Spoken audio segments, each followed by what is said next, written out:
Ketua Umum DPP Komite Nasional Pemuda Indonesia atau KNPI Haris Pertama menjadi korban penganiayaan oleh orang tak dikenal. Mengaku tak mengenal para pelaku, Haris meyakini ada orang yang mempekerjakan para pelaku tersebut. Ia bahkan merasa yakin ada orang yang sedang mengincar nyawanya saat ini. Dikutip dari Warta Kota, Haris dikeroyok oleh 3 orang tidak dikenal di kawasan Cikini, Menteng, Jakarta Pusat pada Senin 21 Februari pukul 14 waktu Indonesia Barat. Haris mengatakan bahwa ia tidak mengenal ketiga pelaku pengeroyokan. Dirinya juga merasa tidak punya masalah pribadi dengan siapapun. Namun secara tiba-tiba ketiga orang tersebut memukul kepalanya. Sehingga Haris meyakini ketiga orang itu disuruh oleh seseorang untuk menghabisi nyawanya. Sebab saat peristiwa pengeroyokan terjadi, Haris mendengar kata bunuh dan mati dari ketiga pelaku.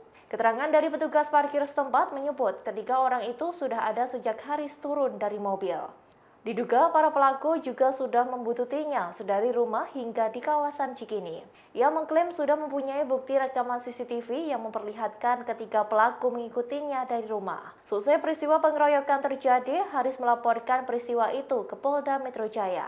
Ia juga sudah di BAP oleh penyidik Jatanras di Treskrimsus Polda Metro Jaya.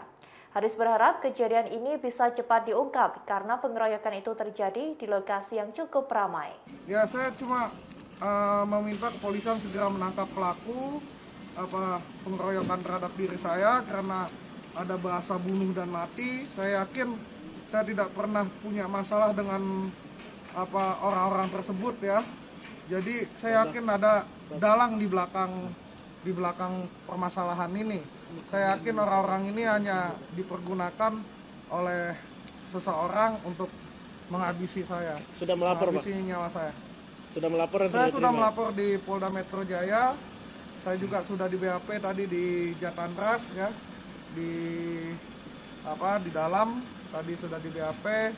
Ya, saya berharap ini bisa diungkap dengan cepat karena kejadiannya sekitar jam 2 siang. Dan juga lokasinya juga di lokasi yang cukup ramai tadi nggak sih, Bang? Ramai, sekitar jam terakhir, Bang.